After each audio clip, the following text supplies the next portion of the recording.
Hola, molt bon dia. El meu nom és Rafael, seré el vostre docent al llarg del curs d'Intel·ligència Artificial. Ens trobarem d'aquí uns dies en la única sessió presencial que tindrà lloc a Tarragona, al carrer Joana Jugant, número 2. I aquí farem un repàs de tot el curs i implementarem diverses pràctiques i coneixements que no estan donats a la plataforma d'aprenentatge.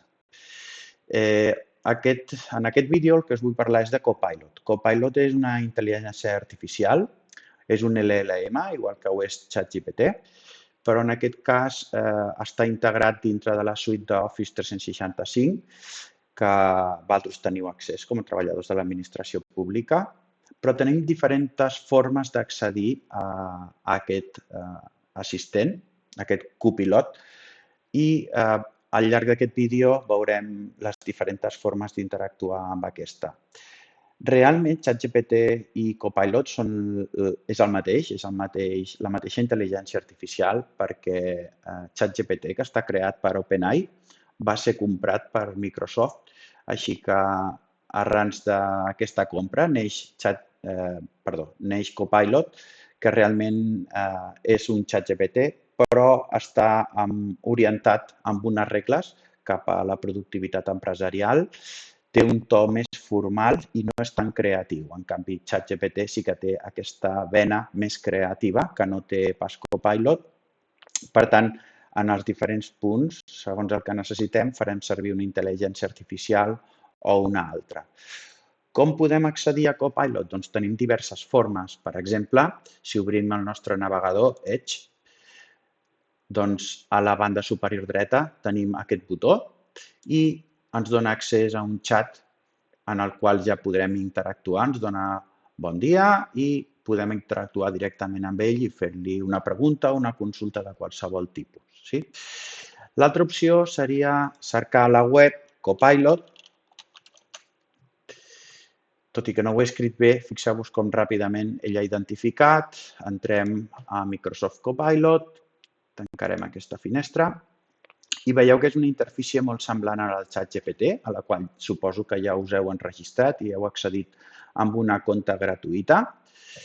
I a partir d'aquí podem parlar o interactuar amb la IA.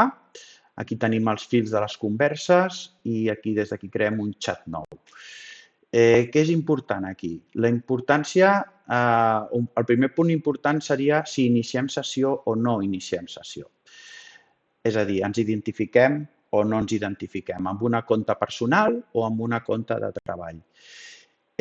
Si no ens identifiquem, el que passa és que tot el xat, tot allò que parlem dintre del xat, ho farà servir Copilot per poder aprendre, per entrenar la seva màquina. En canvi, quan iniciem una sessió, bé sigui a nivell empresarial, en la compte de Gencat, per exemple, o jo amb la compte de Multimèdia Tarragona, o bé amb una compte personal, amb un Hotmail o un Outlook.es, per exemple. El que passa és que a nivell de privacitat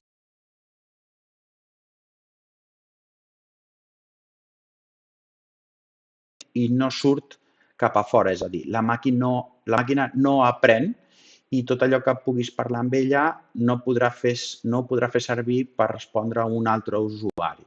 Sí? Així que nosaltres diferenciem l'inici de sessió o no envers allò que necessitem. Sí? En aquest cas no encetarem la sessió i veieu que el xat està activat i podem interactuar amb ell directament. Sí? Fixeu-vos que, a més, en qualsevol moment, si estic navegant o cercant en una pàgina web, sí, sempre tinc accés a la IA mitjançant aquest xat. Així que dues formes diferents d'accedir, però la que m'interessa més que aprengueu o que potser estaria bé que féssim servir seria l'eina de Copilot dintre de Microsoft 365. Tots teniu una compte de gencat.cat, així que si entrem dintre de la plataforma Microsoft 365, veureu que aquí hi ha la possibilitat d'entrar dintre de la plataforma Office 365, ens loguejarem, iniciarem, encetarem la sessió minimitzarem la finestra de Copilot i faré una entrada amb una de les comptes. Molt bé. I ja estem dintre de la interfície del 365. Aquí veureu que com a una opció teniu Copilot Chat aquí, en aquesta, sí? I si no el teniu aquí, l'altra opció seria obrir aquest botó en forma de quadrat de 9 puntets per poder accedir a l'eina si no la teniu. El pitgem, se'ns obren les aplicacions, li diem més aplicacions. Molt bé. I aquí veureu que teniu totes les aplicacions a les quals podeu accedir mitjançant aquesta eina. Sí?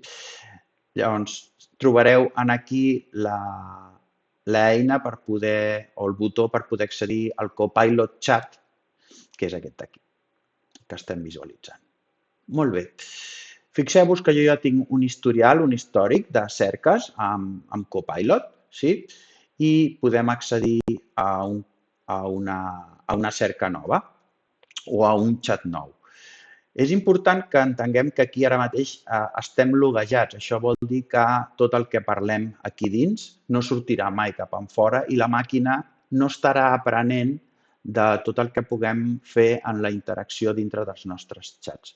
A la banda superior també teniu un botó que diu si estem fent servir la versió de la feina o la versió web. Sí? Per tant, si estem parlant de feina, estarem parlant de que tots els arxius amb els quals jo estigui treballant, no per un tema de protecció de dades, no sortiran cap a fora, però puc fer servir la versió web també, que en aquest cas sí que em permetrà que tota la informació amb la qual estigui interactuant amb la IA, en aquest cas Copilot, surti cap enfora perquè la màquina estarà aprenent. Sí? Així que tenim aquestes dues versions, fer servir la versió de feina o la versió web, sí? I a partir d'aquí podem interactuar amb el nostre xat per fer qualsevol tipus de consulta, creació de documents, etc. Sí? Doncs fins aquí aquest vídeo curtet, simplement era per ensenyar-vos com accedir, que sapigueu que també teniu una versió mòbil de Copilot que podeu instal·lar, ja sigueu usuaris d'Android o sigueu usuaris d'Apple, d'iPhone, i té la possibilitat de comandament per veu, que aquí no el tenim, és a dir, podem interactuar amb la IA mitjançant un comandament per veu, que si us fixeu des de la versió de la web, sense enregistrar, sí que tenim l'opció de prémer aquest botó i poder parlar amb Copilot, fent una interacció amb la veu amb ell i demanant-li de forma verbal allò que necessitem que creï, que generi o que ens doni una resposta. Molt bé, doncs fins aquí aquest vídeo.